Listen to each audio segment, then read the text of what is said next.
What's up everybody, welcome back to Fit Nurse Will, and in today's video I'm going to go ahead and give you guys an update of the last few months for me and my nursing journey, so stay tuned.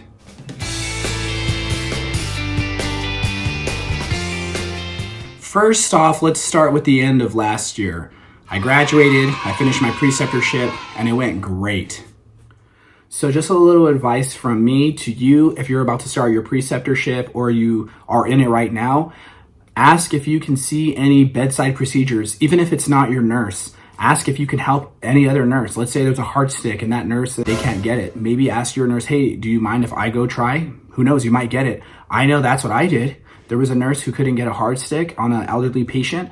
My nurse and me went in there. I took care of business, you know what I'm saying? If you don't make those connections, how will you know? You take every opportunity that's there. You are paying for this, so make the most of it. Stay the full 12 hours. Every time you can get a chance to better your nursing education, your experience, gain that experience. Because if you don't get it now, when else are you gonna get it? When you're on the job? So like I was talking about, make connections, talk to your preceptor, talk to your other nurses. You know, when you guys are giving end of shift report, take part in that. Do a patient, do 2 patients, do all the patients, handle that. Practice on some of your charting. Like, this is the perfect opportunity for you to do the best that you can to show your preceptor, hey, that you mean business. You can maybe even ask that preceptor to vouch for you, maybe use them as a reference. So that way, when you apply to all these new grad positions, you know, that precept can actually vouch for you. Say, hey, yes, this guy can do what he says he can do, not just lie about it, you know. So at the beginning of this year, I took the NCLEX. I waited the 2 days to get my results. I failed. And so I had to wait 45 days in order to take the NCLEX for the second time, which I successfully passed. Within those 45 days though, not only was I studying, but I was also interviewing for a bunch of different new grad positions at various hospitals. And I got offered the job at my preceptorship location, which is great because I'm already familiar with everything there. So next I'm gonna go ahead and talk about what I did for the NCLEX the first time compared to the second time. This is just my experience. So with the first time that I took the NCLEX, I was kind of studying UWorld. That was my main thing. I was just kind of doing it.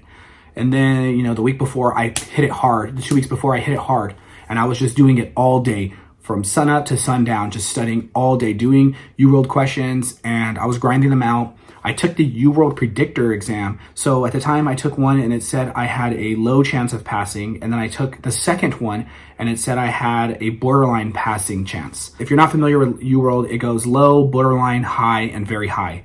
And so I thought, oh shoot, you know, I'm gonna go ahead and push it back 2 weeks. And I still continued to study for 2 more weeks. And then I went and took my NCLEX. So basically I had pushed my NCLEX back 2 weeks so that I could have more time to study. That way I could hang out with my kids, hang out with my wife.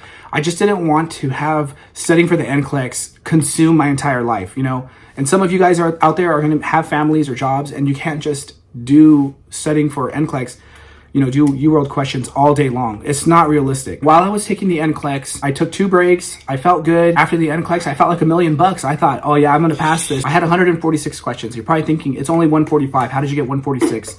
Great question. I have no idea. But I had 146 questions. I kept checking the website to see if my name might have popped up on the BRN list of registered nurses, and I wasn't there. And so I ended up getting the email, you did not pass. Now in the email, it told me all the topics that I need to go over. So studying for the NCLEX for the second time, I went over all the topics that I got wrong the first time. If there was any questions that I knew I got wrong, and I'm like, oh shoot, I need to know. Anything on like nursing ethics, just on lab values, just anything specific that I could remember, I went and studied that and I wanted to know it like the back of my hand. And so that's what I did. And then I also used Saunders because I had a book in my nursing bundle from nursing school. That was great with strategy. And there was like thousands of questions in Saunders. I didn't get through all of them. I probably did maybe 100 questions total, but I more so was trying to do the strategy. If it's a 4 question and I don't know what it is, at least I can get rid of 2 answers, even maybe 3. Even if I didn't know the topic, I was able to get the right answer just based off of strategy alone. Another thing I went over was Mark Klemick. There was some videos on YouTube that I saw and I went through it and there was about 12-hour lectures. It's a lot of lectures, but it was very thorough. It was very helpful while going through that because as he's talking to me and I'm looking at the lectures, I realized, oh shoot, I had that question. I had so many of these questions that he was talking about.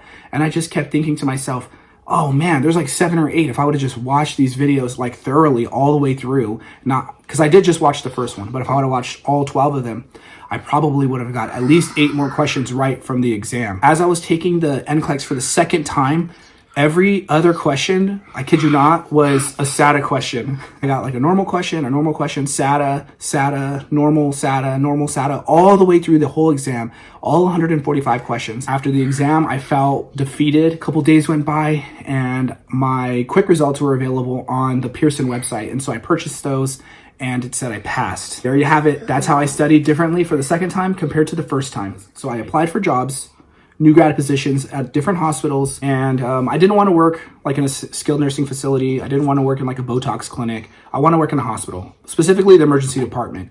Now, there was a few jobs that I had applied to and I just didn't get them. It just wasn't a right fit. But luckily, I was able to land a job at my preceptor location. It was virtual and the interview went great. And so I start there in a few days. And that is why it's so important to make connections, because I was able to put my preceptor as my reference. So when they look at my application and they see, oh, hey, this person works here at this hospital, that looks so good on my resume. So why not make those connections, build that rapport, and get the job that you want.